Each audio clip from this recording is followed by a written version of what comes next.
going live. I feel like it's showing the Discord. So Yeah, that's just too late. So has it started yet? does it start yet? No, it hasn't started. Oh, it did I start see just the now.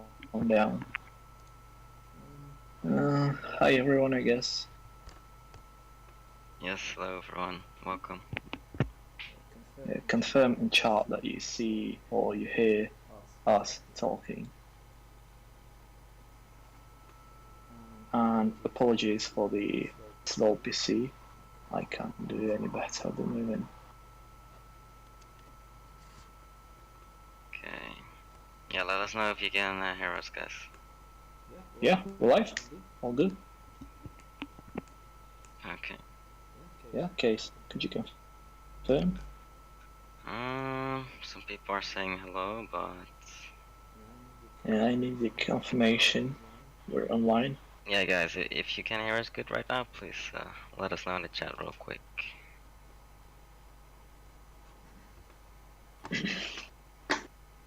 Nothing just yet. Not sure if it's working right now. Mm-hmm. Let's see.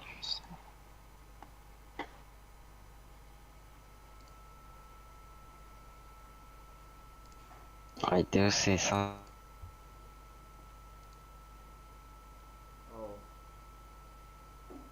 I do see a warning on YouTube though. It's something about smooth streaming warning or something, but what a delay. Huh. We can hear. Okay. That's just the crazy delay. Thank you guys for So, again, yeah. Apologies for the slow PC. I'm trying to utilize the as much as possible. So today we're having a rather educational stream where I'll be sharing the knowledge I have on the architecture in particular. To be more precise, that's the process of making Minas Morgul. And we're not starting from scratch. Like, I have some Minas Morgul block out here. If you are unfamiliar with the term block out, that means the basic shapes that represent the map you're going to make in a very approximate way. So for example here, you can see that it doesn't have any details, just the basic shapes. That is needed for us to evaluate the scale in the game and to evaluate how playable the map will be. For example, you can't tell much here from this image, correct? But if you place this in game, in the actual scale, you'll understand that whether the attacking and defending forces are balanced, whether the map is balanced, how the shape itself feels, etc. That's needed, so you don't waste much resources on making them up to later realize that you had done some crucial mistakes. So that's why we need the block out. You can see from this block out, we've gone with not quite accurate shape from the films. We need that because otherwise the film version will just be unplayable. I have a couple of references here from the films. If you can look at it, you see those you see this rocky terrain on the ground, and you see that those ruins nearby the city is just making it impossible for attacker, for siege towers to disembark on the walls. For that, you can also see that the height of the walls is just random. And in Total War, we are locked on two wall heights. That's the 8 meters and 15 meters. So for our Minas Morgul block out, we've gone with the 15 meters walls. We also do not plan on putting anything between the walls and the river. We are planning to have some ruins, as in this concept, right to the city, but it will be distanced, so siege towers um, can still disembark on the walls. Anyway, that said, let's get some more into the details. So, as you can see here, this outer wall is one single mesh. That's not particularly effective because when it comes to modeling and texturing, I will have to repeat the process for every single part of this mesh. Instead, what I can do is I can I can isolate the repetitive detail, like here, for example. This detail is repeated 1, 2, 3, and 4 times. That means I can do this. I can create a clone of this wall. I can select the repetitive part. I can delete everything else but this one. Just this one. Then I can start finding the rotation angle. It's important to place your pivot in the 0, 0, 0. That's also known as the origin in math. So you can see what effect it allows us to have. If I place my pivot anywhere else, the center of the rotation will be elsewhere, and you can see that it simply doesn't rotate the way we want it. So we have our pivot in origin, and as I rotate this piece, it just automatically places where I want it to be. So we have this original piece, and then you can see that we can't fully snap in this, and that is because we have the angle rotation by 15 degrees. I just turn that off and try to manually find the accurate rotation, and that would be 33.75 degrees. And I repeat the process for this one. Seems to be I'll make a clone. And let me just also mention that if you have any questions, especially campaign related, now is the time to ask. So make sure if you have any, put them in the YouTube chat. Yeah, I'm the guy behind the logical part of the campaign map. So the campaign map is divided on multiple components. One is being the visual map that's Leo doing on live streams on this channel. Then there is a gameplay part of this where the different scripts are made, and then there is a logical part that's known as pathfinding. That's basically defines how and where agents on the campaign map can move and how they can move. What path do they select when they have multiple options? That kind of things. Basically, the model of the campaign map that makes agents on the map acknowledge it. That's what I'm in charge of. So if you have any questions regarding the campaign map in general or hex map in particular, feel free to ask.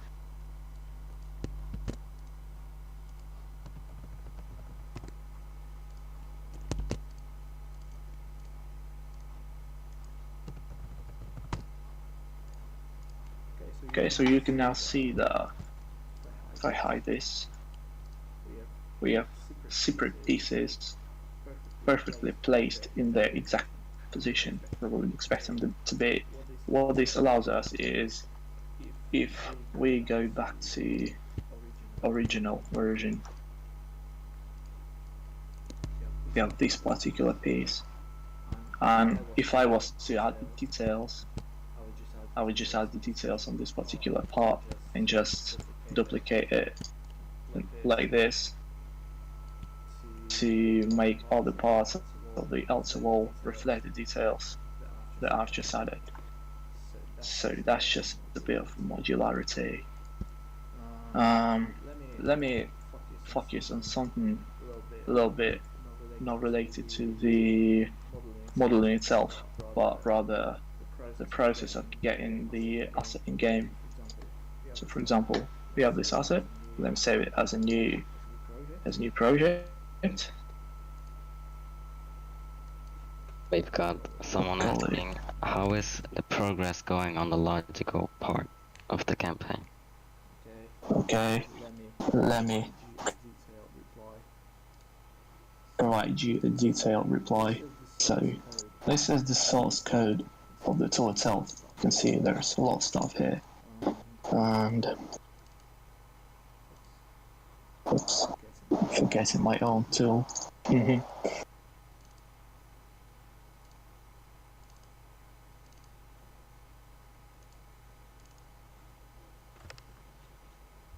Live preview of Cami. What? Live preview of Cami. Oh, yeah, So I must warn you, it's a bit laggy on the stream, so if you do things really fast, some stuff might not be actually shown. Gotcha, be slower. Okay, so this is how the tool that I'm making looks like. It kind of reminds Photoshop, and that is because the process of making the logical part is very similar to how you paint in Photoshop. So I have a couple of pre-made projects. Those are the vanilla mobs. They are here. So let's open the Attila mob.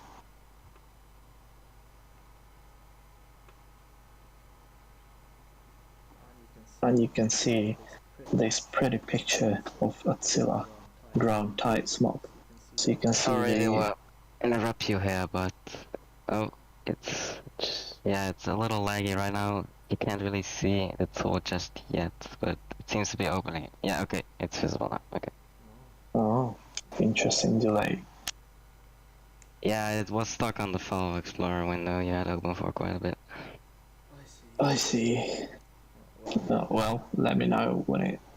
Yeah, you can see Attila map very well. Okay, so the hex mob, that's how I call it, because it's composed of hexes. You can see the hexes when you zoom in. Hex mob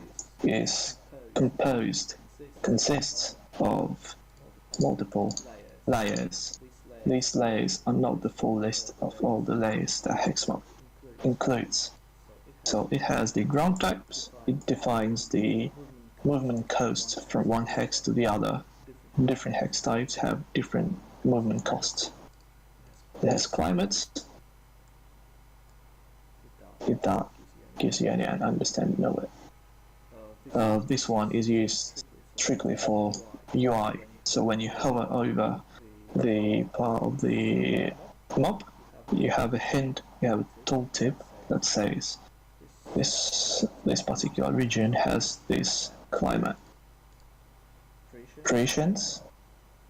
So when your unit is placed on either of the attrition, it will have some, well, attritions, penalties for being in that particular hex. Regions, it is as name suggests, that's the regions mob. That's the entire list of regions in Attila. Coasts. That's sorry, I'll hide these ones. A coast is basically a beach. It says it defines the locations on the map where you can cross from sea to land or from land to sea. I'm pretty sure those who play the campaign map understand what I mean. Then the bridges. Bridges basically connect pieces like this when you have land split by sea. So that bridge teleports your campaign agent from left bank of the sea to the right bank. Then you have reverse mob. That's just the hex type that basically says it's super expensive to cross the river here. So your campaign agent will probably, instead of going from here to here through the river, it will likely select this path. Then you have roads. They help to select the path between destination and the source. And you have the impassable regions of the campaign law. They basically say that your agent is not allowed to stand in that particular cell. So that's it. So the tool is composed from two crucial parts. The first part is the artistic part, where you as an artist have to create this mob. So for example, I'll show you that I can paint on the mob. See? Or I can go to the regions layer. I can select the swatch, and the swatch being the region name. And I can paint it here, and that will be the region. That's the artistic side of things. And then you have the game ready side of things. That's the file game. And that's not completely finished at this moment. It means that when you press the delay, it will be exported to game accurate file format.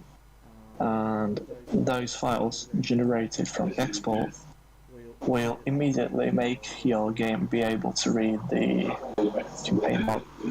Yeah, so that's it. So in terms of finishing the export, we are probably like halfway or 30%. By my estimates, we're going to spend at least a couple or more months to finish the exporter, but we also have some stuff to finish for the tool itself. So that's it. That's the detailed reply. Going back to the modeling, I wanted to focus on two crucial things when it gets to the architecture. So, building, it's not just the visual blob, right? Yes, you see it in game, but there's much more to it than just the visuals, as it is for the campaign, for example. If you play the custom battles, you might have noticed that walls have particular behavior. Your units can walk on the walls, your units can climb up and step down from the walls. You can disembark your siege towers on the walls. You can place the siege engines on the walls. You can destruct the walls. You can make the animations how this particular piece is destroyed. You can add the arrow emitter, so when you approach the wall, it will actually hit you with the arrows, all that sort of stuff. So that's called the technology core tech. That's how CA calls it. Let me show you a list of all the possible technologies with a brief description of what it does. So you can see here a couple of 3ds Max scripts. I've written them myself for the reasons to simplify and ease the process of creating the architecture. So I called it logic type, but that's really the technology type. If you take a look at the list, you can see here we have lot. That's basically the display mesh. You have anim, that's the piece that's going to be shown during the animation. You have flag, source I know that's UI flag of the building. You have file, that's reference from one building to another. You can actually include one building in another building by placing a reference to another building through a file. You have height map mesh, that's used for the bridges. It's invisible, but it allows your asset to be used as a bridge over the river or some sort of that. you have docking line. That's the line that says the siege tower has to stop here to be able to disembark on the wall. You have the if line. If line is basically a two vertices line that defines ranks of your units. So when you command your units to stand on the walls, you can see those rings that outline the positions where your units will stand, and those positions might have various actions. So this is a list of actions that if line might have. Height wall means that's where archers stand and can shoot fire. Low wall means that's the backside of the wall where archers can also stand but have to rotate on 180 degrees. I don't know the full list of it. I know the crenelles, that's when your wall piece has the teeth on it. You can define how archer is acting on that wall. So you can hide behind the crenelles, you can shoot in the... So it hides behind the teeth, but it shoots through the crenelle, and that is defined by these if lines. You can also have the engine placement. That's basically the location on your wall where the siege engine will be placed. So if I place the engine placement if line here, that's the exact position where the trebuchet will be placed during the custom battle. And you have hard. Hard is a line that defines the hard collision, for example. This is hard. It is a two-dimensional polygon, if we can say so, and it basically means if you have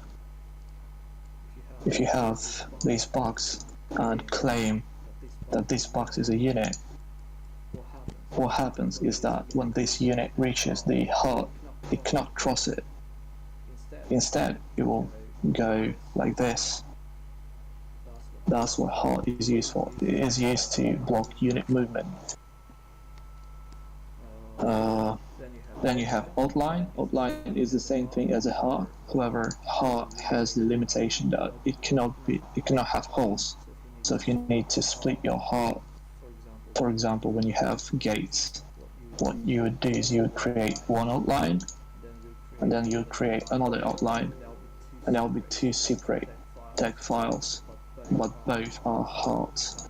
And this space here then allows your unit to cross. So you'll see that it's mainly used for the gates. Otherwise, if you push the gate, the unit will not be able to cross. Then you have the ground AD, that's the line that looks like this, and it's basically a hint for the AI attacker to understand that here is the ground level of the wall. Then you have platform. This one is interesting. Platform looks like this.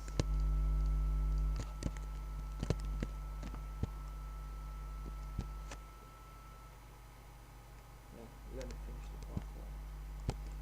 So platform looks like this. That's the polygon that only has the information of the G data axis. So if you're what platform does is it basically tells your unit that it can stand on this platform. It doesn't need to be the wall exactly, it can be any building, virtually any building that has platform allows your unit to stand on it. So if this box is your unit, it will be able to stand on this asset, and it will be able to move here like so. That's what platform is. Yeah, what was the question?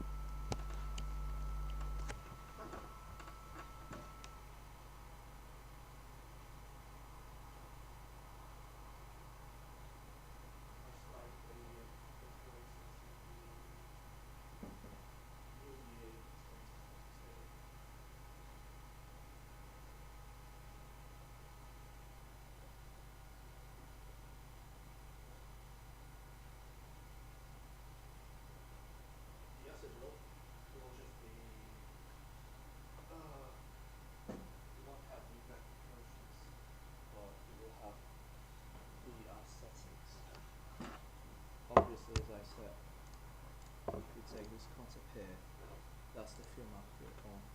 Take a look at this. If you're an experienced Tolkien player, you can immediately understand that this map is just unplayable. You have one checkpoint bridge, you have deep river, and you have the rock terrain.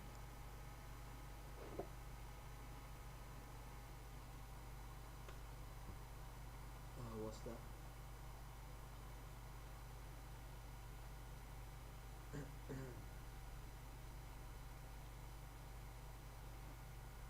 don't know. Can you ask the people if they actually heard me speaking at all?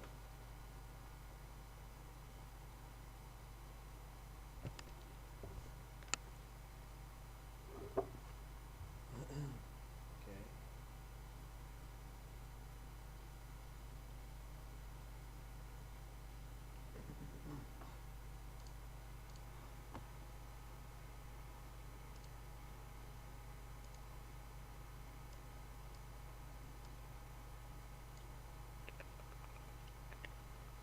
Is it better? There's a bit of a delay, so I can't hear it yet, but yeah, I don't think we have any audio.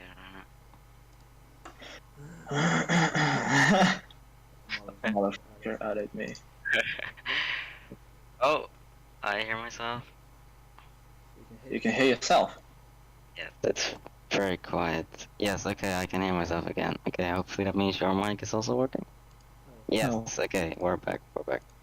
Okay, so I was saying that if you look at the Minas Morgul film accurate version, you can see that this map is basically unplayable. If you're an experienced Tolkien player, you can easily see. If not, let me explain it.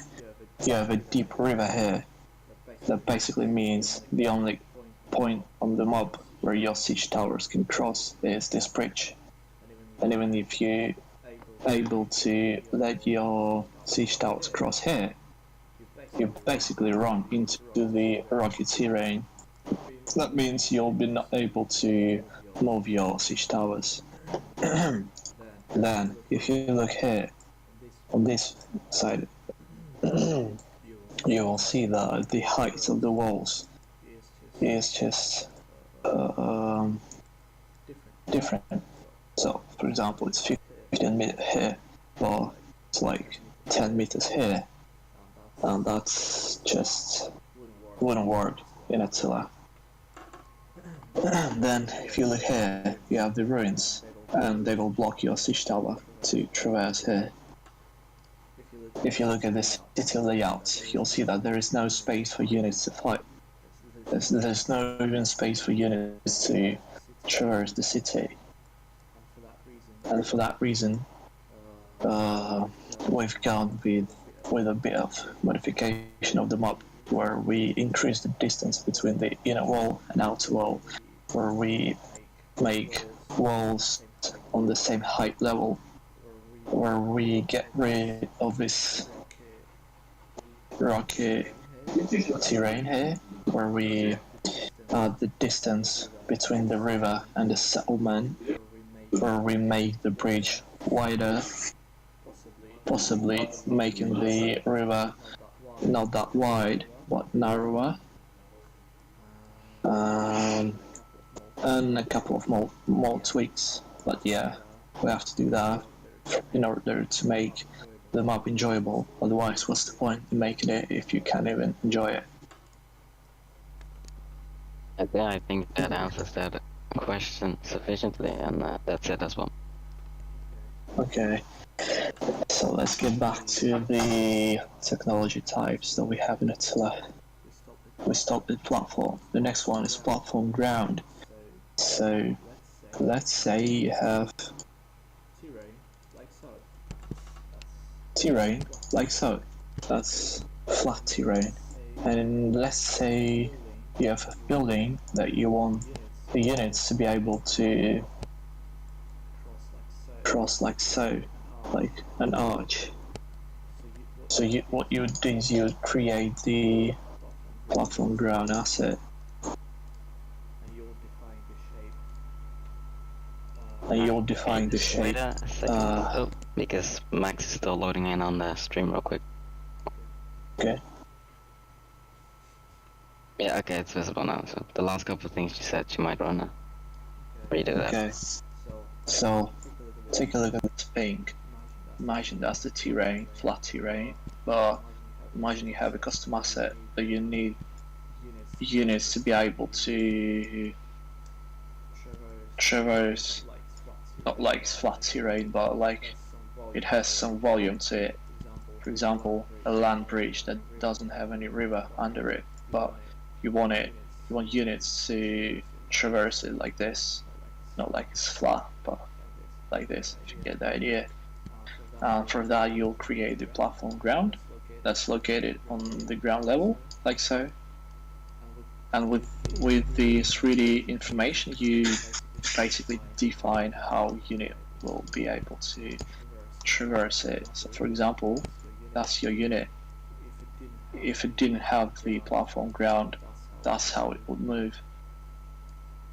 But now, because it does, unit will be moving like this.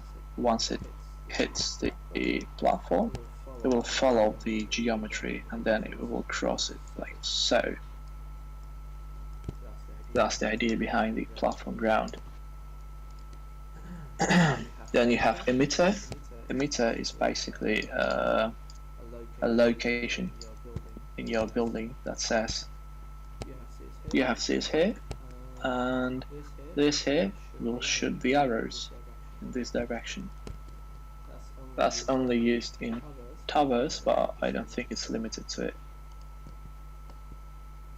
Same thing with the arrow emitter. I'm not sure what's the difference between the two. Then you have docking point. I've never used that. I've never used cannon either. Then you have the pipe wall door. That's something that most of you should have seen for yourself. So let's say we have a wall here, but how would your units climb on the walls and get off the walls?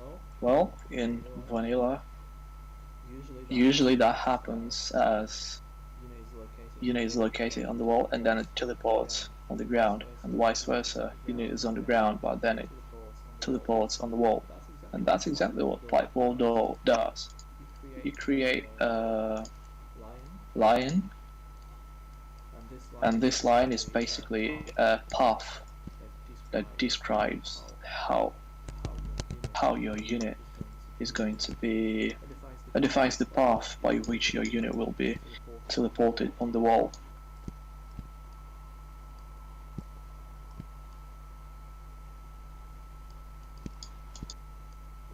Like the name suggests that it's pipe, it means that the shape reminds the pipe and it is put inside the wall. Like in American houses, you put the pipes in your wooden walls, like for water supply.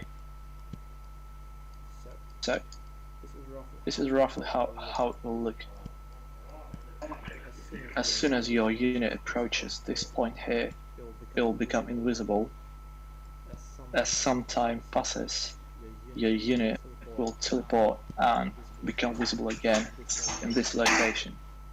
That's what the pipe wall door does. That's the technology behind it. Now I haven't tried all of the rest of the pipes, except for this one. Pipe siege ladder. This one is used by the attacker. What it means is, let me show you the shape it usually has. It is also used for the walls.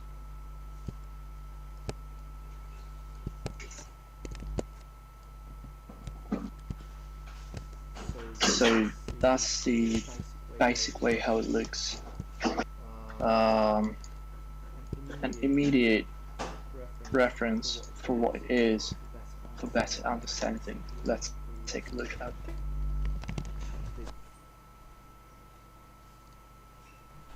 I'm pretty sure 99% of you the I'm pretty sure 99%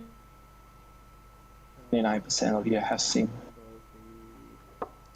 You might remember the siege ladders that Uruk-hai used. These ones.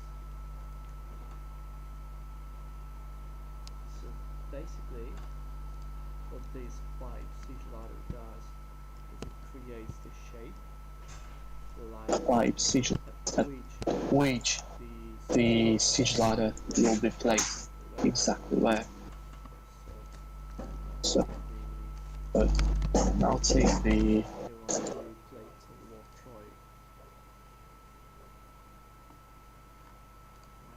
might see these ladders that units pull off their asses.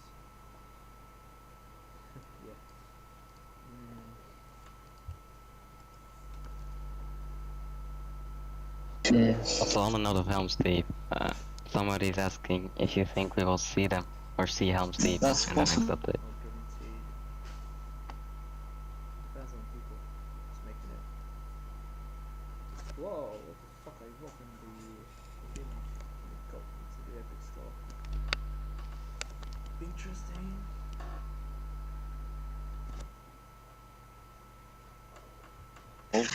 The epic store.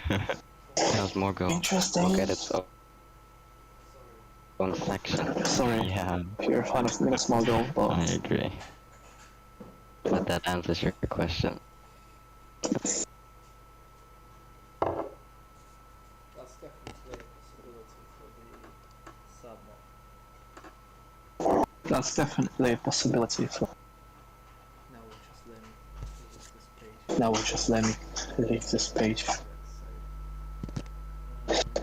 Okay, never mind then. So, basically, the siege ladder defines where exactly on your building mesh the ladder will be placed. And then we have one last important tech that's called collision 3D. It is used to collide with the camera, so when your camera gets to the asset, it will not go through it. Instead, it will collide with it, and it will jump up and then get through the free space. That's the first usage of it, but not the last one. The other one is when you are an attacker and use the catapults. The projectile will actually hit not with the visible mesh but with the collision mesh, because the collision mesh is usually a super simplified version of your visual map. So for the performance, that will be much simpler to calculate the collision detection. So that's the basic technology that you use for making the assets. Now let's quickly create something and get it in game. I'll guess I'll have to close it. Okay. Let's get this shape in game.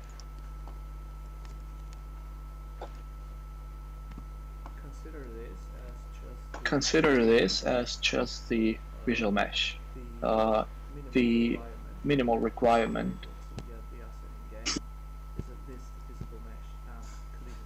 and collision 3D.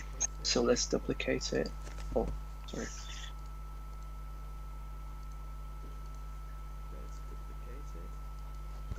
Let's duplicate it. Call it collision. I'm just used to giving different tech objects different colors for more intuitive understanding what I'm dealing with. And as I said, collision is a simplified version of the display mesh. So for example here, you just optimize it by removing needless edges.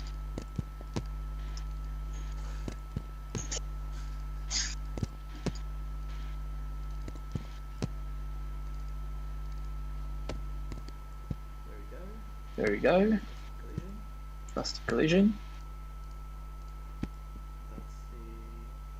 That's the visual mesh. Now, let's give it some more advanced. For example, let's allow units to get on this Yeah, wall, on this wall, on this asset, this building.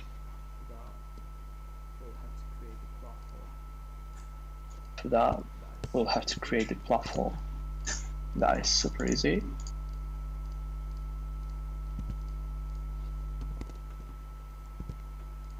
Let's get rid of the edges that we're not going to need. It's highly important to keep your geometry as clean as possible and as correct as possible. For example, you might have duplicated vertices somewhere or unconnected polygons. That's really a bad quality asset.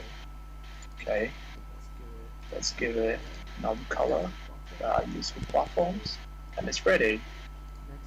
Next step is we have the building, we have the collision, we have the platform, so units will be able to walk on it, but units cannot get on this.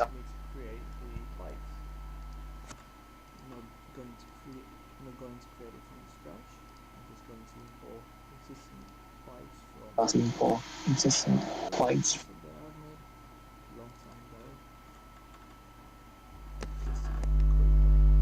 Well, just to make it quicker.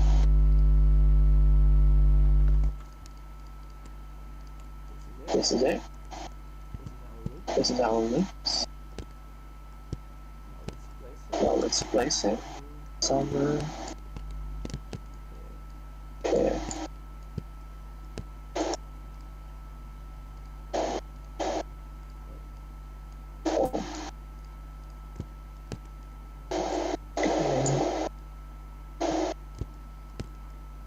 Do we have any questions so far?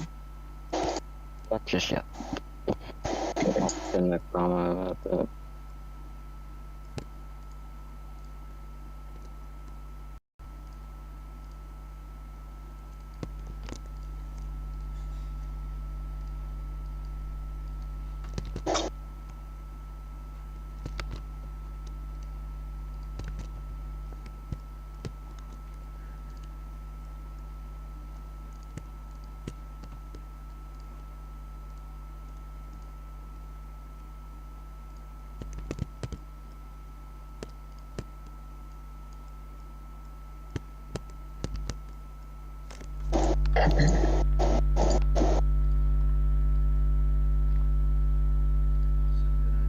So I'm gonna adjust the height of the pipe so it fits the geometry. Like so.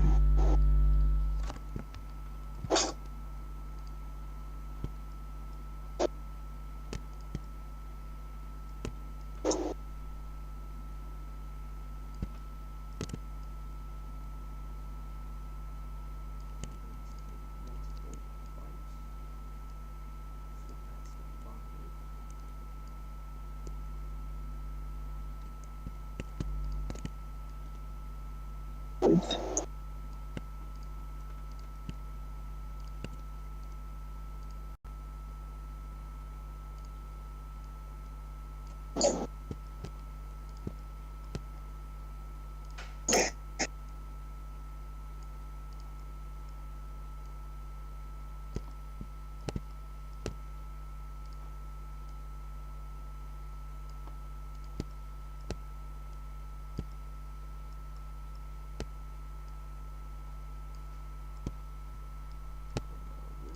Okay, that'll do it. So we have got a question here. Somebody asking, will custom settlements have different levels, like how Rome 2, Athens, etc. had a different battle map depending on how built up it was? Come again? Will custom settlements have different levels, like how Rome 2, Carthage, Athens, etc. had a different battle map depending on how Oh, that's called escalation level. That's definitely possible. it doesn't require making 3 versions of the map. It requires adding extra details to the existing map. So I honestly hope we'll have it. It's not too difficult, so fingers crossed. It is really up to the mob makers. That's their part of responsibility. Okay, so we have the visual mesh, we have the plot, we have the pipes to be able to get on and off the walls, we have the collision, and we're already. So what would be the next step when we have already? The next step will be to add the attributes and give the proper names to the objects on the scene for the assembly kit to be able to process the raw data to the game data in the exact way that we want it. For that, we'll use my script. I guess we will share it under video description later, so you can use it as well. And let's start. So this is a collision. I'll just select the asset. Wait. I've just noticed it doesn't fully match. Yeah, that's fine. Okay, so just select the collision itself, select the tech type as collision 3D, and select apply. You can now see that it changed the object name and it added the metadata. This metadata will be read by the assembly kit, and this basically tells what are we fitting to the in-game.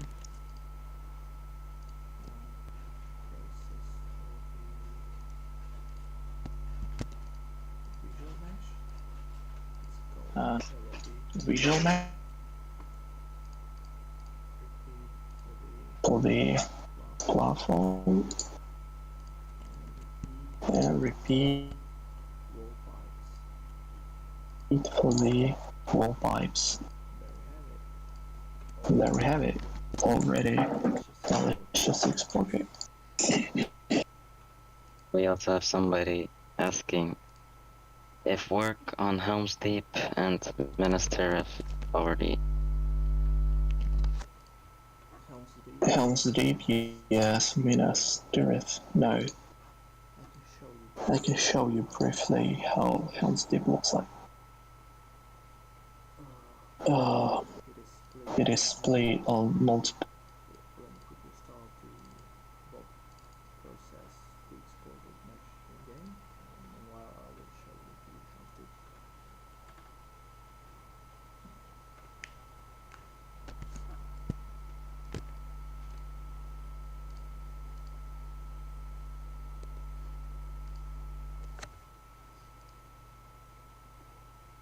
That's the exported mesh.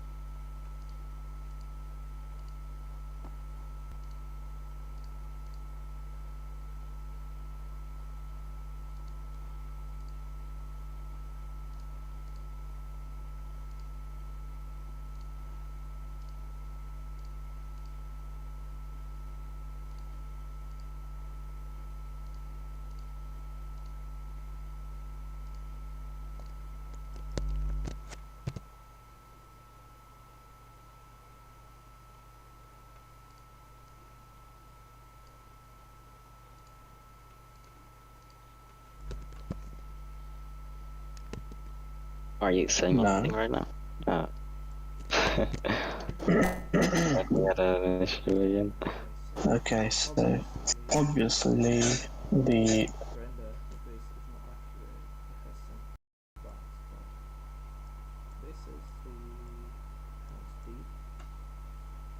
already model. It's not a block out like from Minas Morgul. This one is actually model.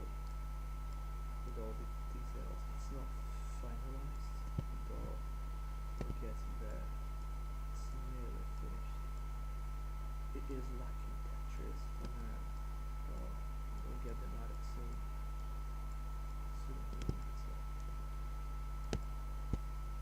The shape of the mob.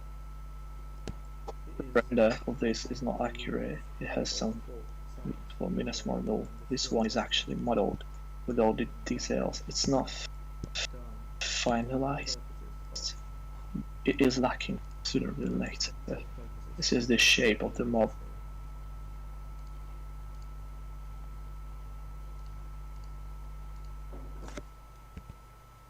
Otherwise, if we're going with the film active portrays and sizes, we'll just be labeled into the wall. There you have Numbers of units, and they are all just not going to fit. I believe this distance here between the inner and outer walls is 2 or 3 units wide.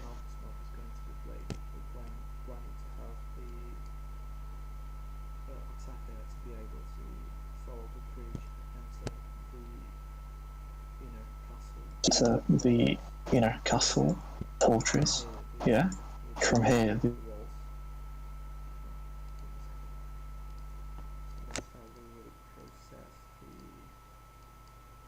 so that's how we will process the new asset that we've just exported.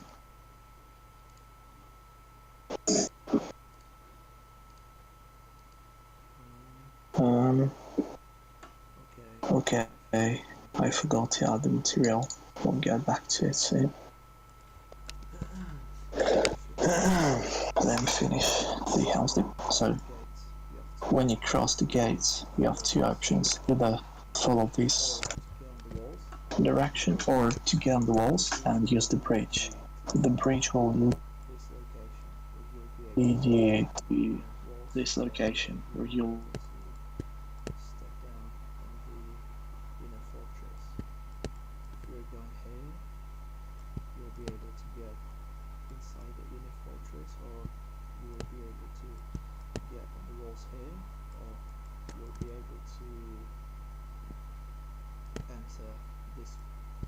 be able to step down. You'll be able to get inside the inner fortress, or you'll be able to enter this.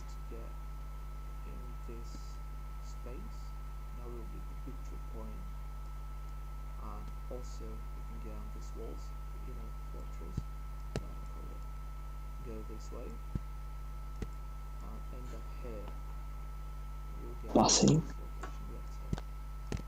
Yeah, inside these. That will be the big inner fortress that I call it.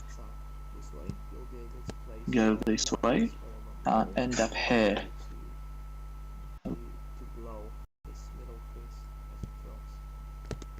have the stairs on the left and the right of this middle piece. You'll be able to step down those walls here.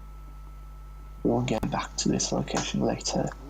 So we have to attack this way. You'll be able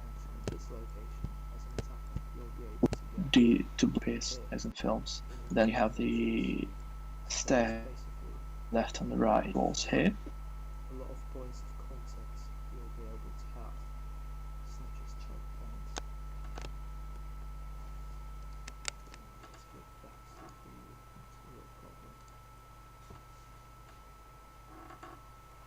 So, what I forgot to do is behind that will let you. And from this location, as an attacker, you'll be able to get here. Get a lot of points. Now let's get back to what to do is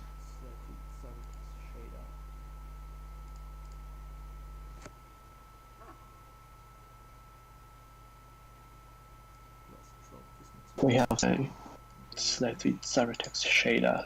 Let's select the subtle wall shader that created assembly shapes with the assembly kit. It was located in your Source of Attila folder, assembly kit.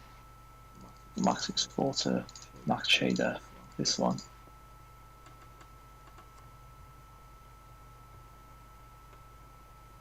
Oh yeah, we also have somebody asking when Harad is estimated to be completed. This summer. This summer.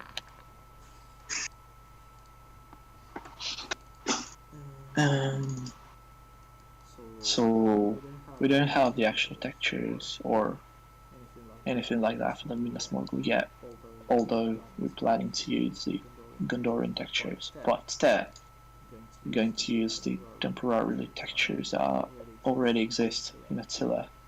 They're called the test textures.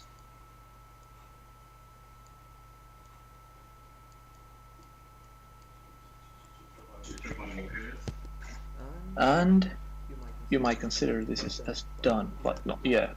There is one important thing that's missing at this point, and that's called the material attributes. That's also the script that I've made myself. You'll have to select the object with the attached material to on the scene and add it on the material, and then you have these custom attributes appear here with a rigid material type, and you have a list of all Attila supported rigid materials. Now let me briefly explain what rigid material does. You have these texture slots here. Normally, with the default standard approach, the game will be using diffuse, normal, gloss, level, and specular slots. But what if you want a more advanced rendering approach? Well, in that case, you will have to change your rigid material to something like, for example, tile dirt map. It means that you now will be able to make two UV sets to your channels. One. Sorry, I have a phone call.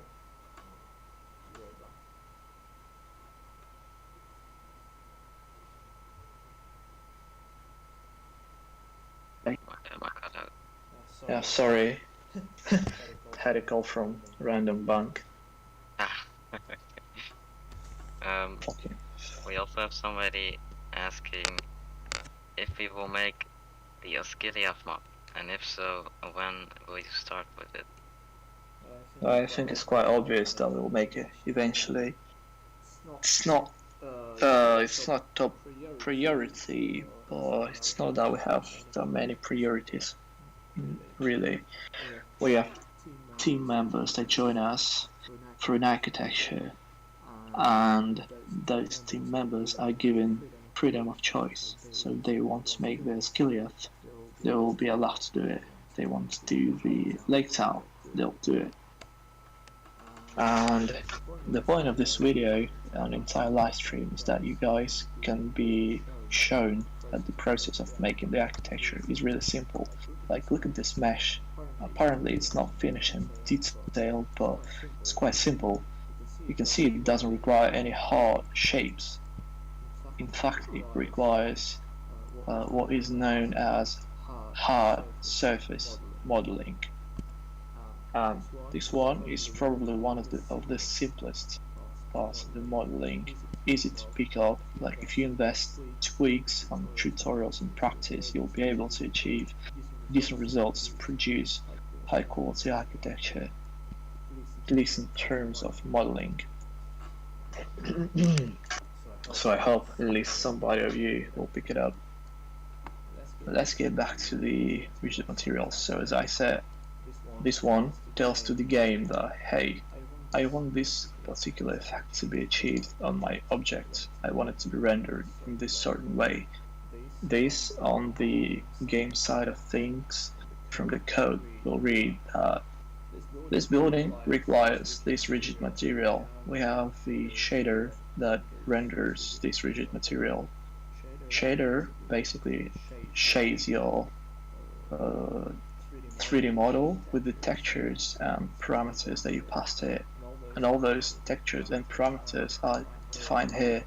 These are the parameters, these are the slots, texture slots, and all of that is used based on what rigid material you define here. And then, if you want to see it in 3ds Max, you can select this technique here, and that will show you different ways of rendering, how it will be shown and rendered by the game. So that's the brief explanation of it. Now that we have material properly set up, let's re-export it. Alright, we all have a couple questions stacked up. Let me know if you want to answer that now or if you start explaining something. Now, yeah, go. Alright, firstly, we have someone asking, in the next update, will there be anything else added than the Harad? Anything else added than Harad? Yes. Okay, then we have someone. Next question. How large is the team currently? 20 to 30 members, but I would say constantly active, around 10 members. Okay. Then we have someone ask. It's the biggest that it ever was. Everyone can confirm it. Mm-hmm. Is it possible to create hero-like units like Gandalf with powers like those in Warhammer? That will be another person to ask. It's not that I'm unable to research it, but I really would like to invest my time into something more important. Mm-hmm. So, don't know right now. It's probably possible in terms of database, but how limited it is, I don't know. So we've processed our building. Do we have any more questions at the moment? Well, we have Mason saying, for the estimated release, on which country's summer is that based? Release for what? The Harad. You said estimated release in summer. Someone asking which summer. Ah. I mean... Tricky.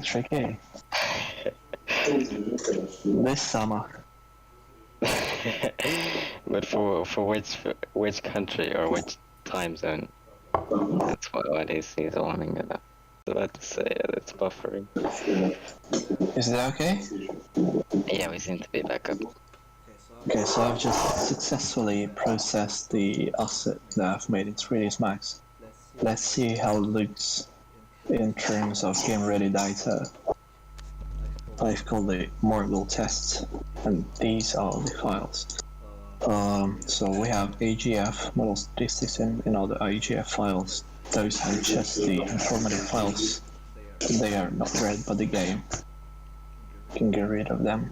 And then we have the CS2 parsed. That's the file that contains the technology information. And we have the rigid model v2 file. Short is around v2.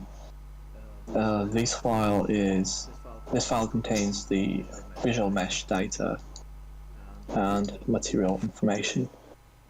So these are the files. Now let's get them added to the editor.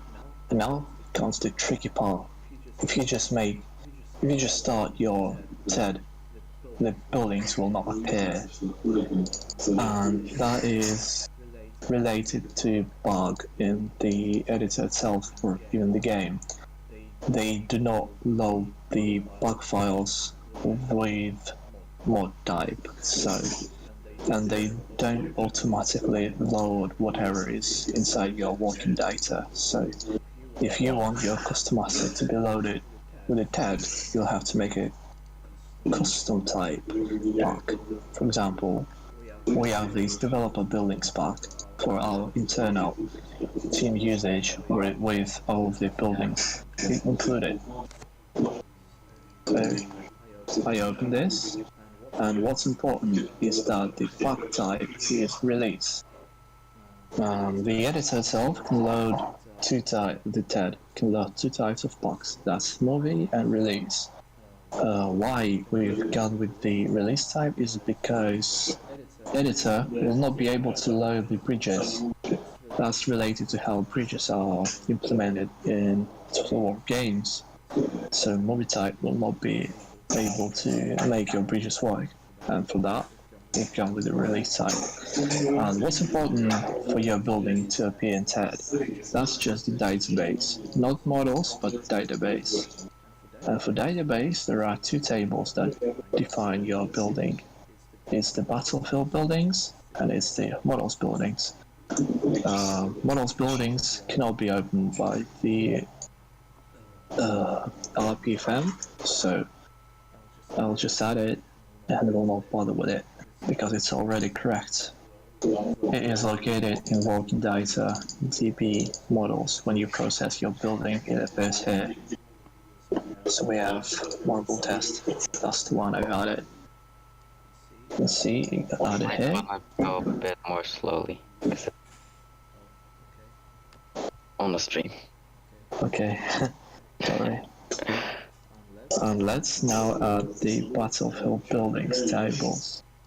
We can go with the one that Bob generated. It is called Morgul Test Battlefield Buildings. We open this one. An image on how it looks on the stream on Discord. It's pretty cursed. Yeah, there you go. Okay, so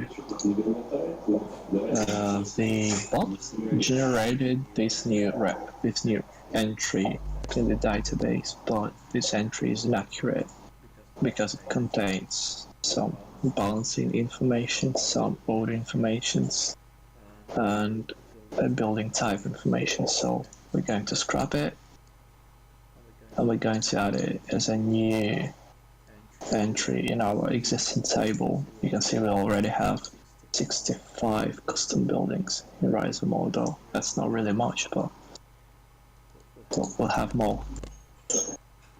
So let me know when you want to do some more questions. Yeah, give me a second. I'll finish the database.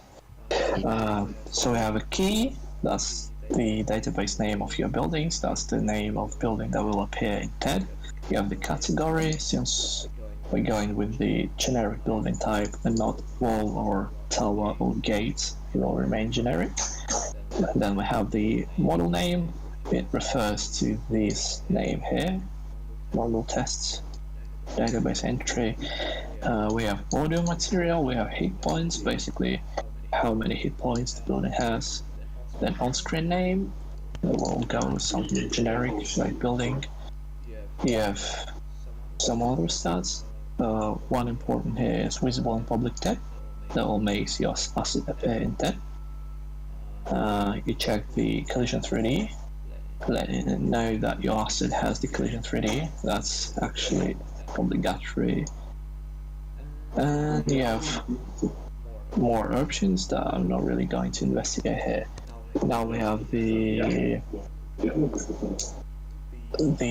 new building fully implemented in game. So we are saving our new pack. Please notice that we've only added the database entries. The building still remains in working data. And now we can start the TED. And while we're doing it, I'm ready for questions. Alright. Firstly, we have someone ask how much of your private time is spent on the mod. I've been here since the beginning. I'm the oldest member of the team, so you can imagine. Alright, so a lot. And we have someone asking, what reference pictures are you using for Morgul? Is it detailed? Does it give you good views? That's what he says. I think this is the one. It is the sculpt by Weta or 3D model. I don't know what exactly. And I have views from different angles here. This one is movie accurate. If you're unfamiliar with the process how Lord of the Rings sets were shoot, then I'll quickly explain it to you. So basically they made miniatures, like this one miniature here. is the size maybe of your laptop, and then they just use some CGI tricks to shoot the scenes on this actual miniature. And I believe this one miniature is the accurate one to the ones they've used in films. So, yeah, I will call this a very accurate reference. Okay. Then we have Django Fett asking, will you make the Urukai thicker like we did with the dwarfs? Thicker what? Like broader, like we did with the dwarfs. No. What are we going to make thicker? I've missed the... Urukai. Oh, right. Why? That's what he's asking. Why should they be thicker? I think we've depicted them pretty accurately. Yeah, well that would answer that then. And Sebastian is asking, I'm hoping that you guys make the Gundabad map more epic and unique than the one from the Hobbit movies. Well, you haven't seen the insides of the Gundabad, haven't you? So we'll definitely be making out a lot of stuff ourselves, aside from the outside view.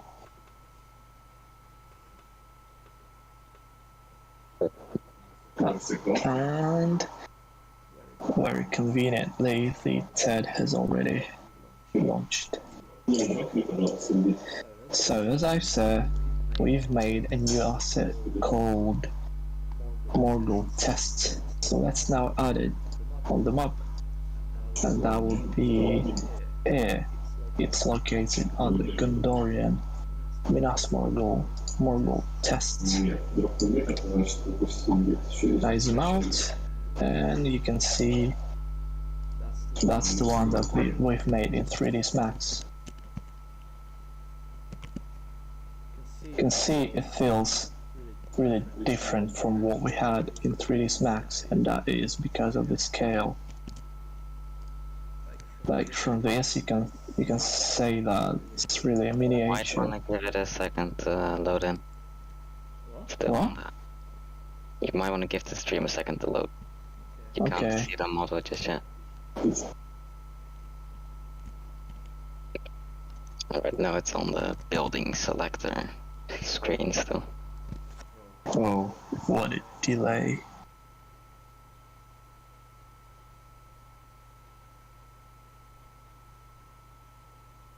Yeah, it's kinda weird. It's like you can check for yourself if you want real quick, but I don't think this is what you were showing the model in TED, right? Yeah. Yeah, no, that didn't actually happen. Oh, now you can see it. Okay. Good. Anyway, here is the model that we've made in 3ds Max. You can see it's accurate. That's the one that we've made. You can only see the visual part of it. You can't see the technology because that's supposed to be invisible. So let's now just export it. And to do that, you'll just go to the Save as Battlefield. Let's call it Morgul tests.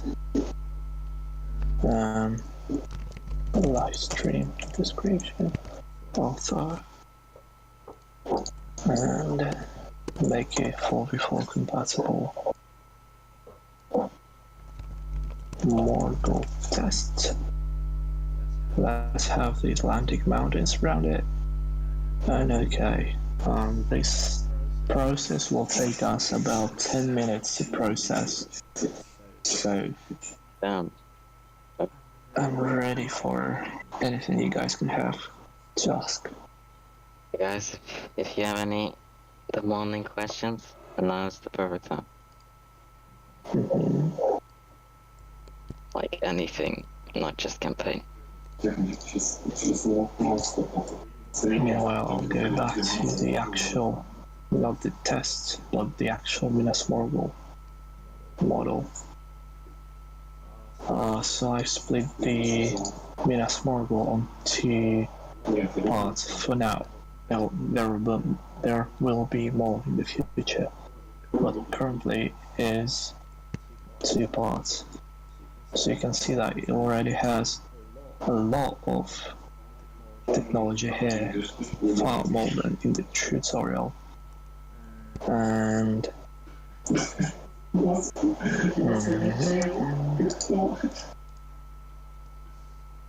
let's open the reference and check what we can add.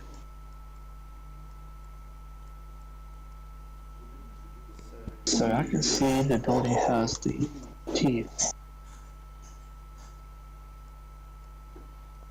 Let's add them teeth.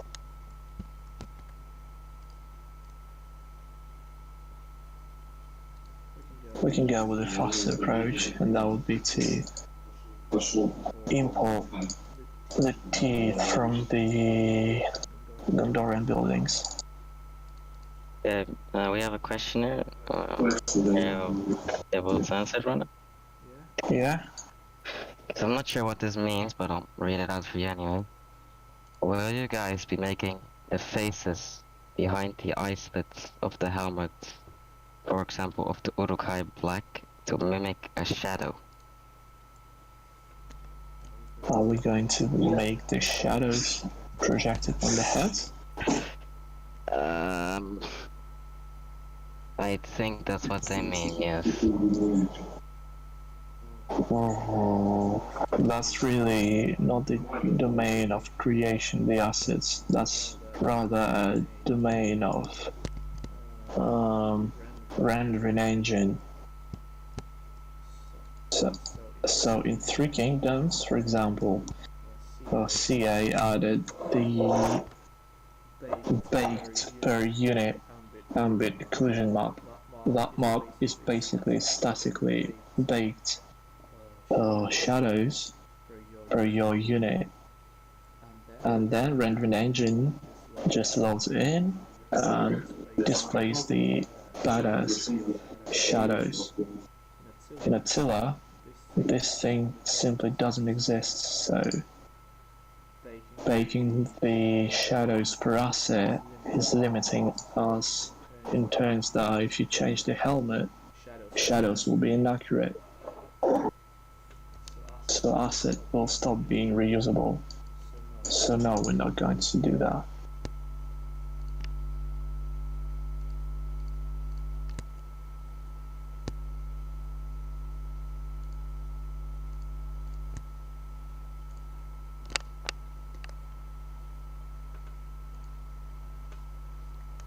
It says, we see that the eye slits of the Uruk-hai helmet is black in the movies. Not exactly sure what you mean with eye slits. The helmet, like the opening? Eye slits. You might want to elaborate on that. We might not be getting what you're trying to say, yeah.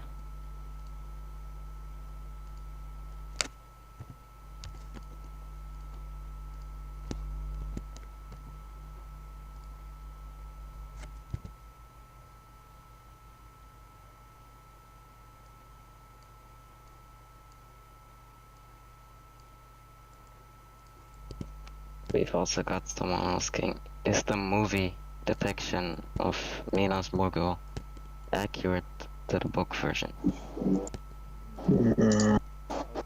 I would say rather yes than no. Okay.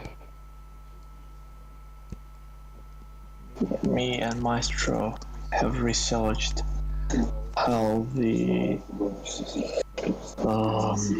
portrays is described in the books, and it looks and the film version looks very accurate to what the book says. One thing we've agreed that probably most of you imagine that Minas Morgul is facing the Minas Tirith, like they are looking at each other, but that's not actually the case in both films, and it seems that books as well. Minas Morgul is actually looking at the Black Gates and not the Minas Tirith. Give it a think. River flows from the west to east or from east to west, so horizontally, and that's exactly the direction where Minas Tirith is looking. And you can see that Minas Morgul is perpendicular to that, which means that Minas Morgul is actually watching north, facing north. Okay, so I finally get what they're trying to say. It's that during the Battle of Helm's Deep in the movies, because of the shadows, you can actually see like the eyes and stuff behind the helmet. But, eyes and stuff behind the helmet. yeah, because it's during the weather of Helm's Deep, because it's like dark, you can't actually see the eyes or stuff because of the shadows. But I don't think that's possible because you can't really do something like that per map basis, right? Per map, definitely no. I don't think we plan on touching Isengard at this moment. I think maybe we will revise it in the future, but this moment the quality of Isengard is really high. To retouch it, we'd rather focus our resources on something that's not yet finished. But yes, we are always open to improvement, and feedback is always welcomed, so thank you. You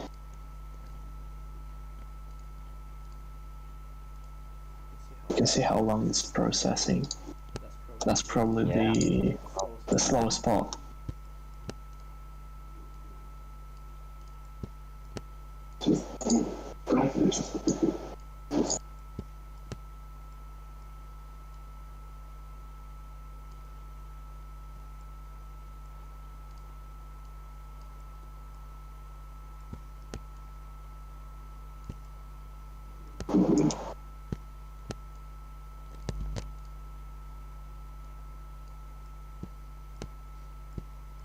We also have someone asking, how long does an average map take to make? Probably as half of the faction roster. Okay, so yes. a map with custom assets and stuff would take half the time of an entire roster. Yes. It's not really quick, but you can see the amount of details it takes. Yeah. So we also have someone asking, is what you're doing now, so all the model stuff, the most difficult part of creating maps? No, I think making maps is not really difficult at all. All it requires is time.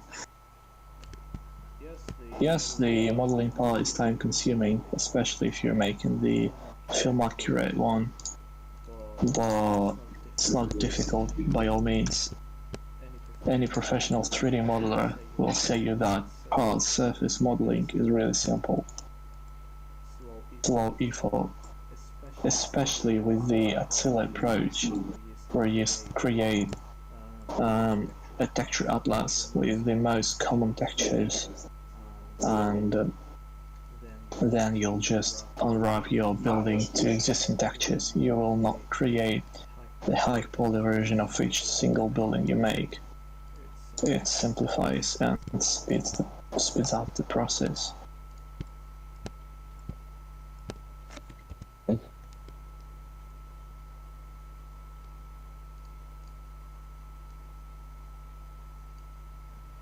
So, on the subject of those helmets, because people are still talking about it, what they're saying now is that you never, it doesn't matter if it's daytime or Helm's Deep or whatever, you never see the eyes behind the Urukai helmets, apparently, in the movies.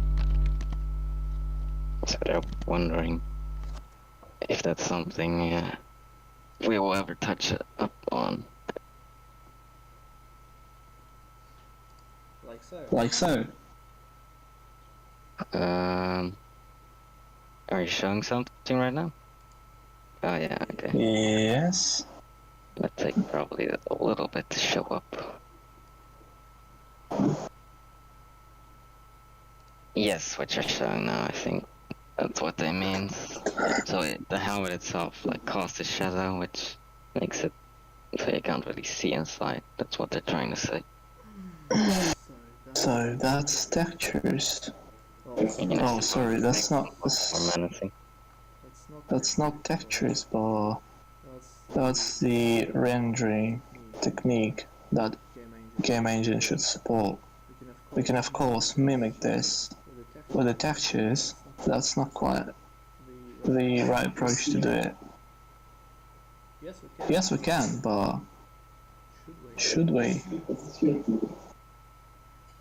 Okay, yeah. Imagine. Now, see the thing. We have this helmet, yeah? Okay, no problem. But we have the head, and that head is reused between units.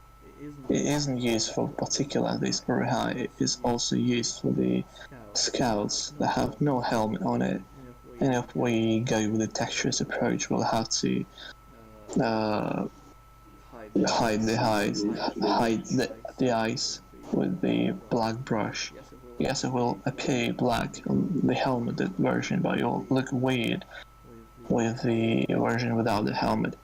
Yes, we can also fix that by having two copies of the same helmet.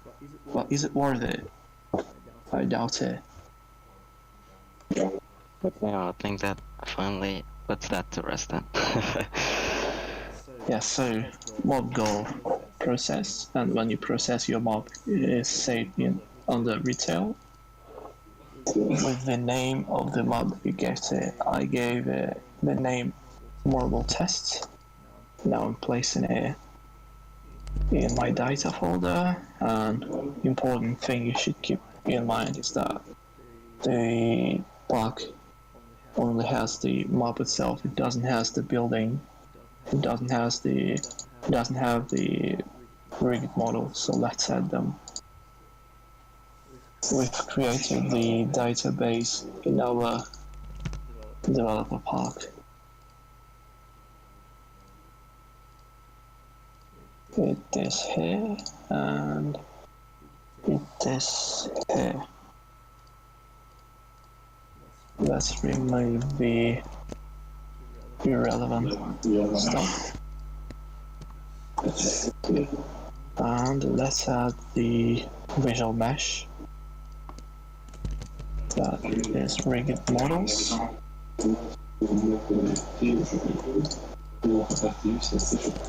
It is buildings. And it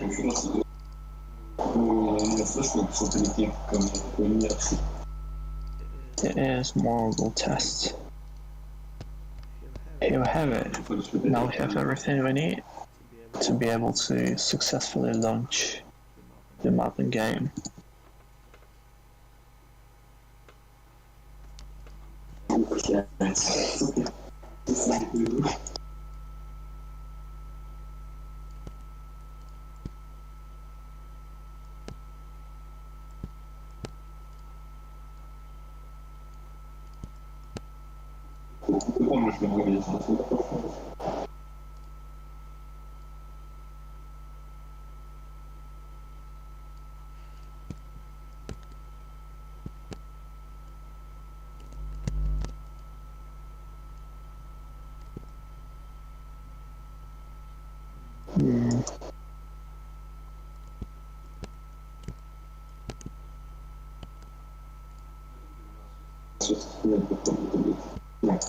So are we gonna load it up in the game now? Or what's the plan? I guess, yes. I want to show you how tech has worked. Okay. Meanwhile, we'll be making the details. Okay, this one is rather tricky.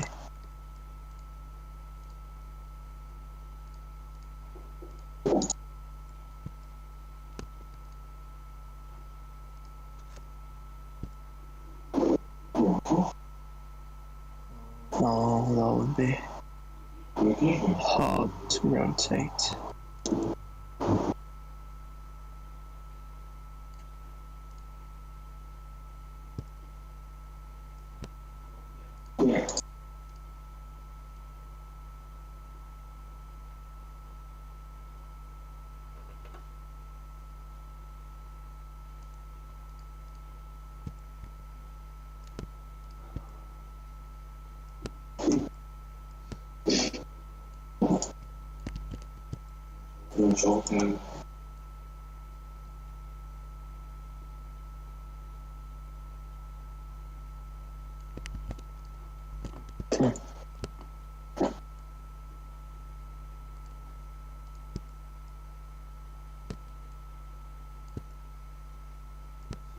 More like it.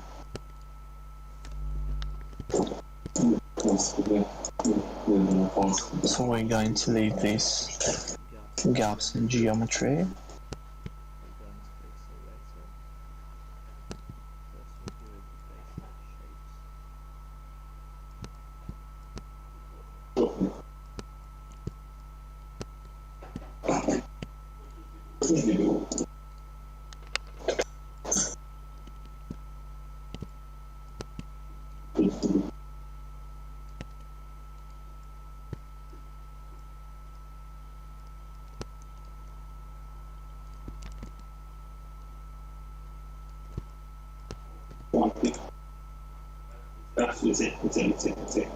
Well, And Sebastian here is asking when you expect to be done with the Minas Morgul model. Not sure how much free time I will have, so the sooner the better. We also have someone asking if the Witch King will be in the game. Come on, guys, that's so obvious.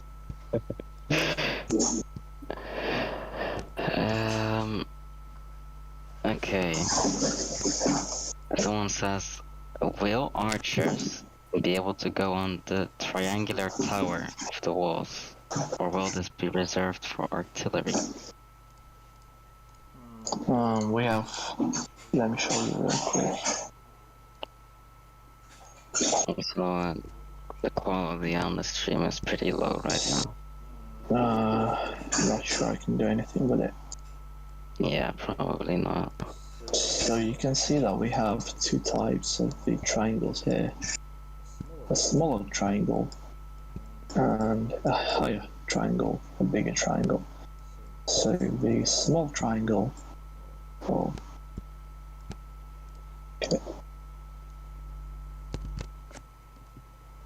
okay. So the small triangle, this one, it will let you to place the CJ. There will be no space left for the archers, but if there will, yes, we can let the archers stand behind the crenels. Oh, sorry, stand behind the teeth and shoot between the crenels. As of these big triangles, we're not set yet. One thing is for certain, these triangles will have the tunnels here, so units will be able to get through them. But I'm not sure if we're going to make these triangles mountable. We can have the stairs here that will let you climb up, or we can have the pipes from the walls of the triangle. But we're not really sure yet. I have seen the end of days. I also have someone asking if the Years from now, men will be will say, pointed slash spiky in the here final model. began the fall of Rome. If the battlements will be spiky, maybe if that's how it is with the concept, it's really hard to see from the concept we might have. Okay, so maybe look it up. Maybe there's an image of how it actually looks. Yeah, that's really tough to see, isn't it? Is it? Well, unless you have like a good image. Thumbs up size.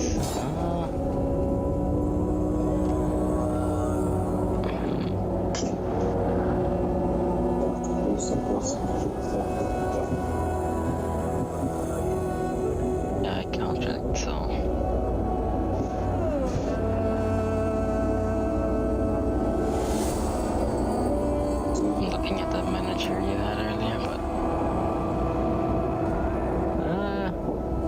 can you see the in-game? it's black screen right now.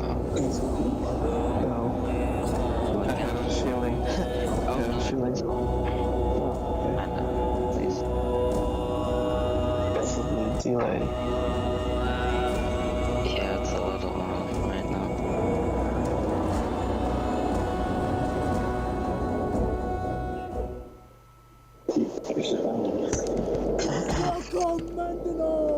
I voted in game. Let me know. You might want to turn off the sound of the game because they're being blasted right now.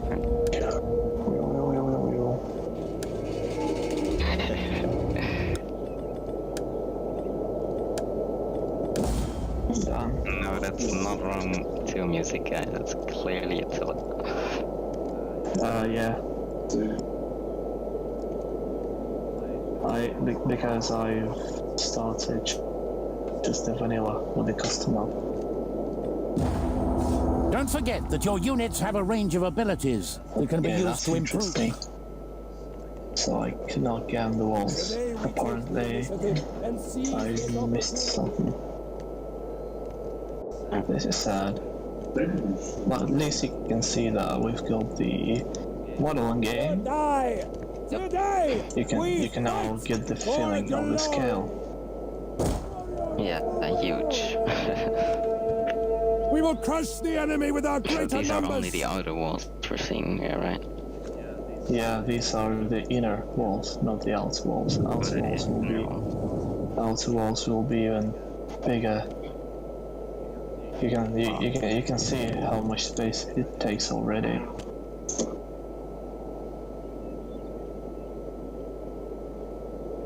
Yeah? Yeah. Can you? Yeah, you can see the screen. It's a bit laggy, but Yeah.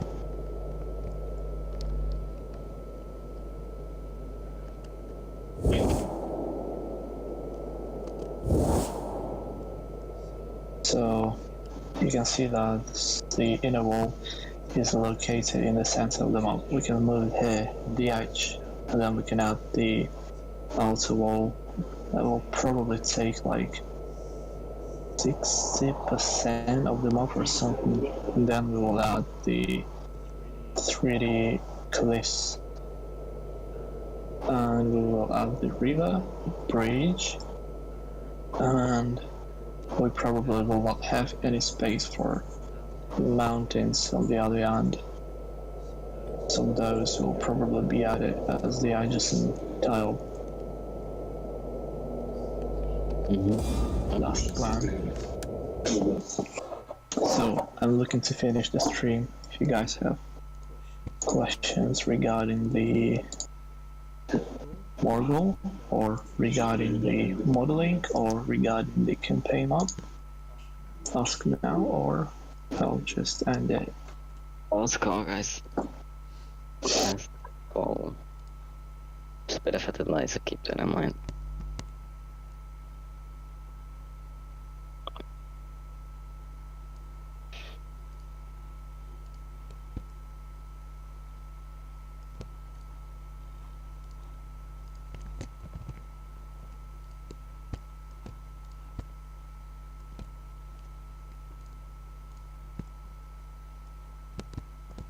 Yeah, I don't think we have any other question. Let's give them a bit of time, because we have a delay. That's true.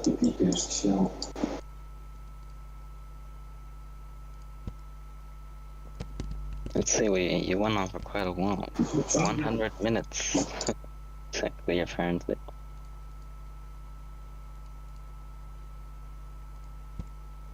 $100. So what we've seen here is like a very, only the block out, right? Not anything. The block out, the start of the detailing, and the more educational things. Like, the point was to introduce you guys to the architecture. It's not hard. Don't be afraid of it.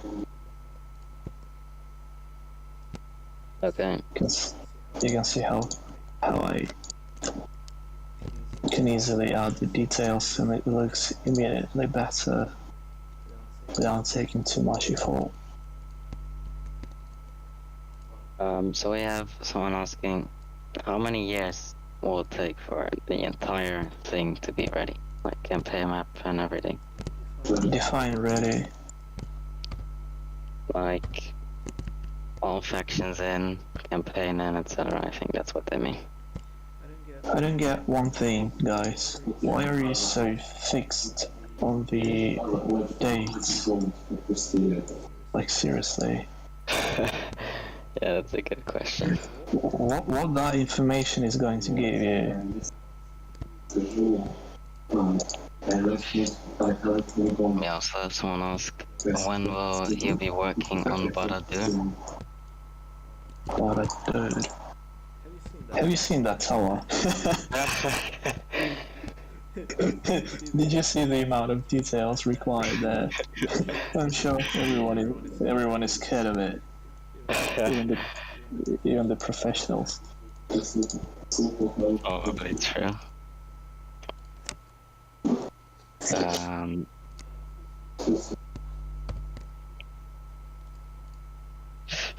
Someone says, I couldn't hear the answer because of the game. Did they say spiked or pointed? Or they want to know about the battlements? The battlements. We have an answer, right? So for now, battlements look like this. They are reused Gondor battlements. So let's take a look at what references show. Right. While I take a look at that, someone asks, when it comes to the positioning of the Minas Morgul, can you have it so the sun is hitting the gate side of Minas Morgul? What? Someone wants to know if, like, when it comes to the positioning, if the sun will be hitting the gate of Minas Morgul, so it looks aesthetically pleasing, and it's like attackers are facing a shadow. That's what he's asking. Maybe you can read yourself. I'm trying to find this question, but I can't find it. The fourth one up on the bottom.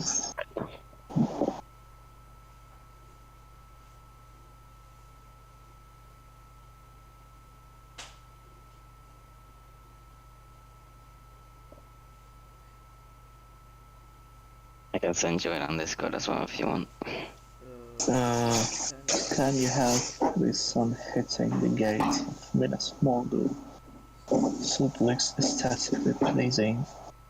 It's like attackers are facing a shadow, which is kind of symbolic.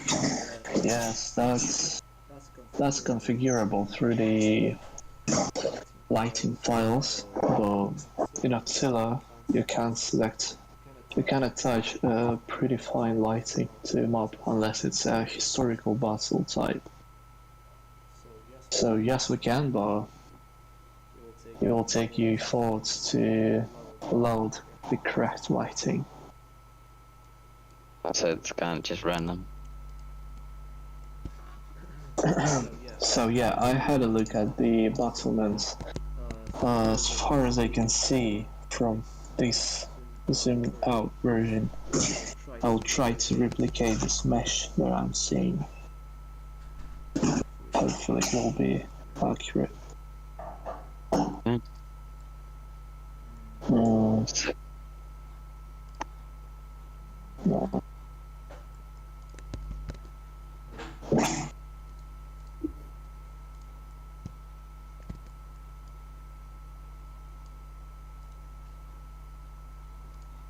Okay, did you want to leave it there? Me? Yeah. Yes, but I did, but let's take a look at how the battlements can look. I mean, it's pretty tough to see, right? Oh, it's actually... Yes, it is.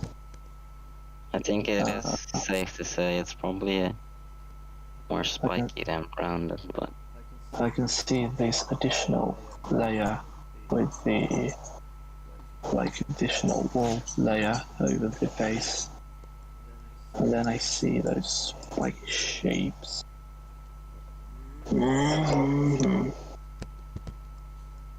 also someone asks if the generals will be like Warhammer or like a bodyguard.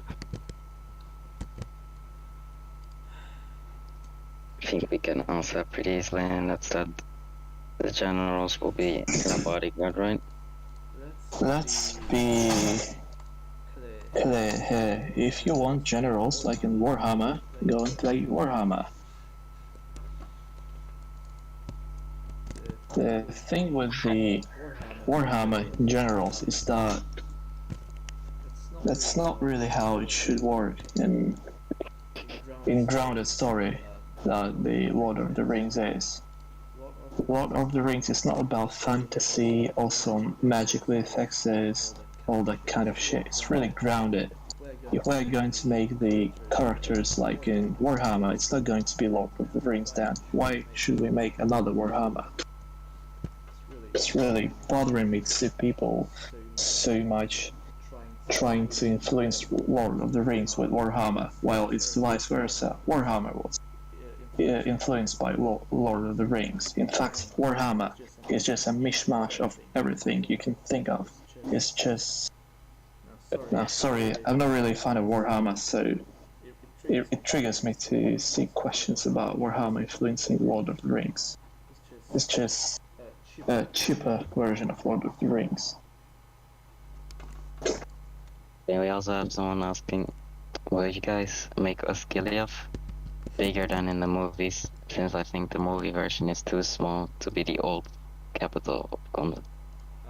Actually, the movie version is really big. It's not small by any means at all. Okay. I think that's about what it was like. About 1 kilometer in diameter. That's really big. Mm-hmm.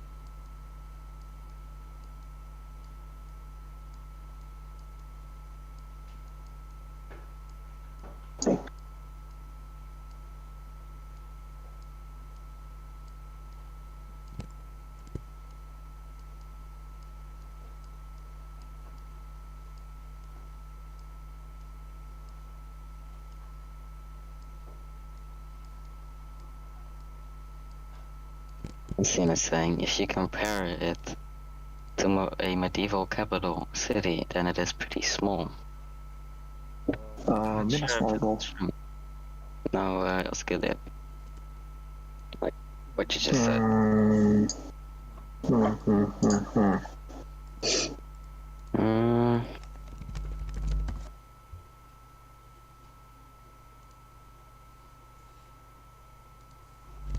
Is that so? Oh wow, I never seen this one.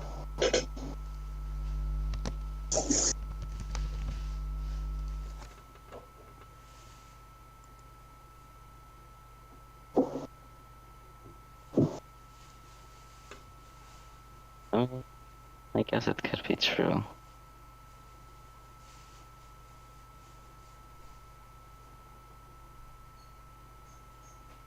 So 1 kilometer diameter is not that large. Not small either though. 1 kilometer diameter is really huge.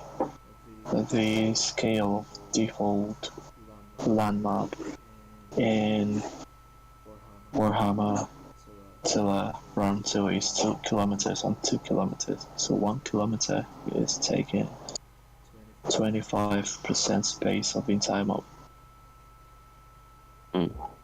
If you consider both axes.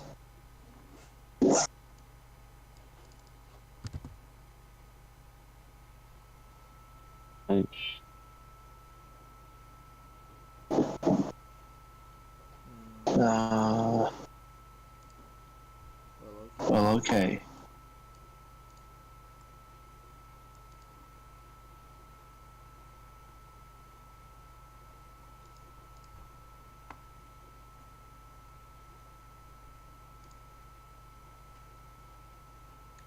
This one seems accurate to how it looked in films, with the difference that this one isn't ruined. Is that really small for you? Because I can easily imagine, like, this would have maybe under 100,000 population.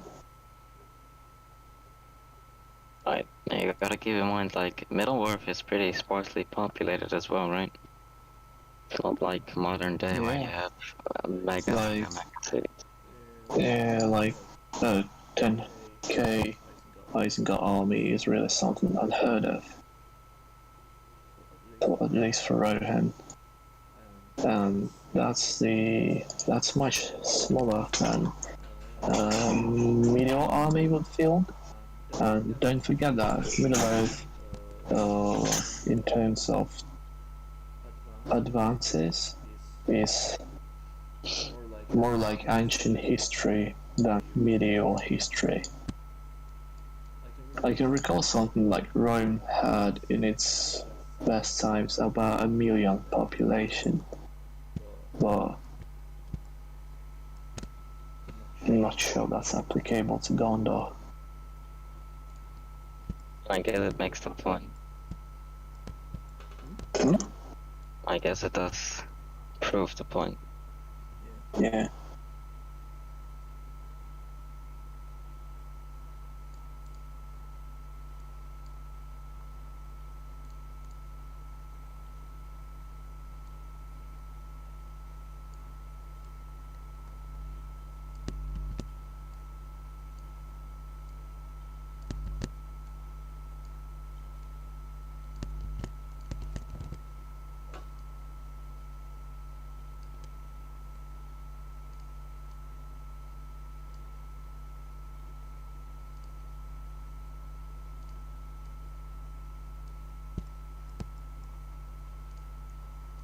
I'm not going with the accurate looks, but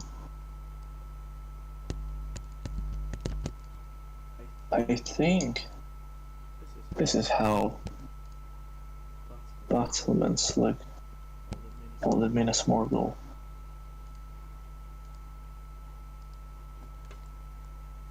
See a spiky, almost like a spearhead here, and then you can see that it has an additional bricks layer with an arch under it.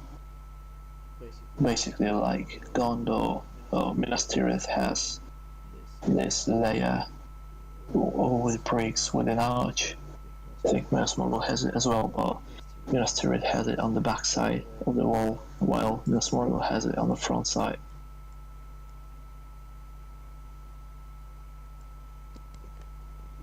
Kind of reminds me, you know, of, we go back to the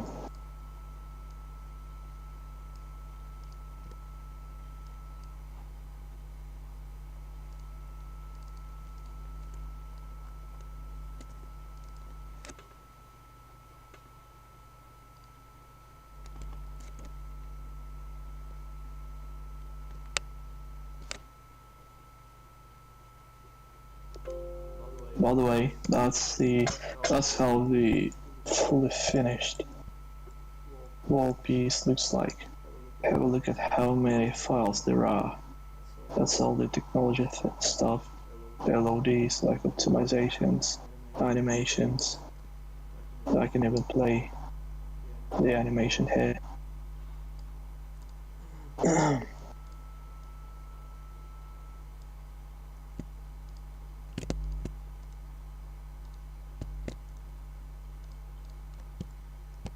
Here it is. He's saying it wouldn't have to be identical, just a spiked look would give it that evil aesthetic. Yeah, so I was going to say that it looked like this, but then as if this wasn't like if spikes were here, or like ruined spikes were here. That's what it looked like from this reference. It's definitely something Gondorian inspired. It's for sure not Mordor's thing. It's just looks like the battlements are just destroyed, damaged, like this stuff here. You see, I'm Bit of an odd definitely. question. Not sure if you know this, but someone asking, is Gothmog half Numenorian and half Orc? Half what?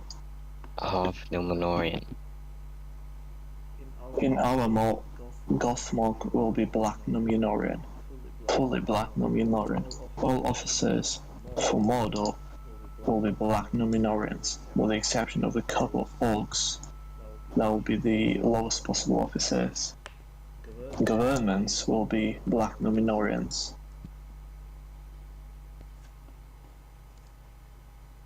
Anyway,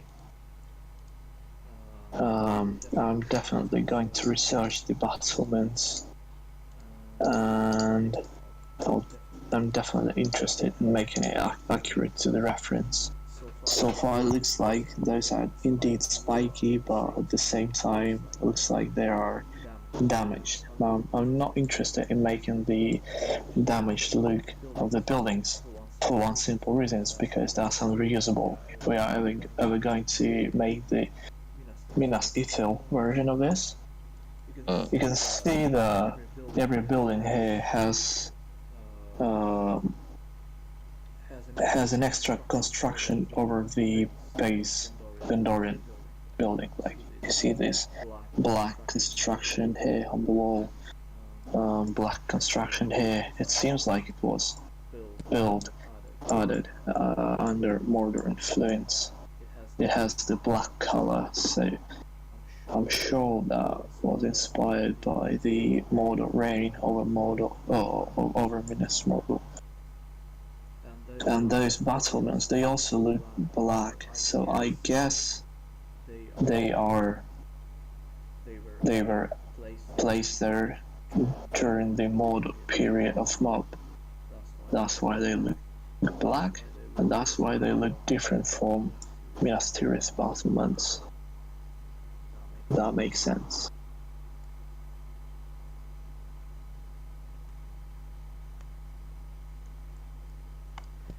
With that being said, I guess we can finish our stream.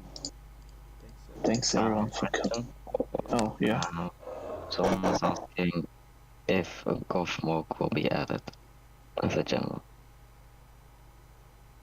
Probably. Okay. Well, there's that then. Thanks everyone for coming. You can leave your feedback comments on this video. You can leave feedback on the Discord channels. There's a high chance that was my first and last live stream. Yes. I'll see how it goes. I'll see how it received. The idea of this video was to first teach and educate people on architecture, because that's one of the least popular aspects of the modding scene. I can definitely teach you all of that stuff, all of the aspects of the modeling, of the implementing this in game, and giving this the behavior that you want it to give. If I see that there's an interest in this, I'll make sure to make more videos. Now I will continue making the Minas Morgul, but I'm not going to stream this because I cannot talk, I cannot chat, I cannot read chat, I cannot model all at the same time. It's easier for me to focus on one thing at a time. I can probably record a time lapse if I will be making the progress with the Minas turret. If you'll be interested in that, I'll still leave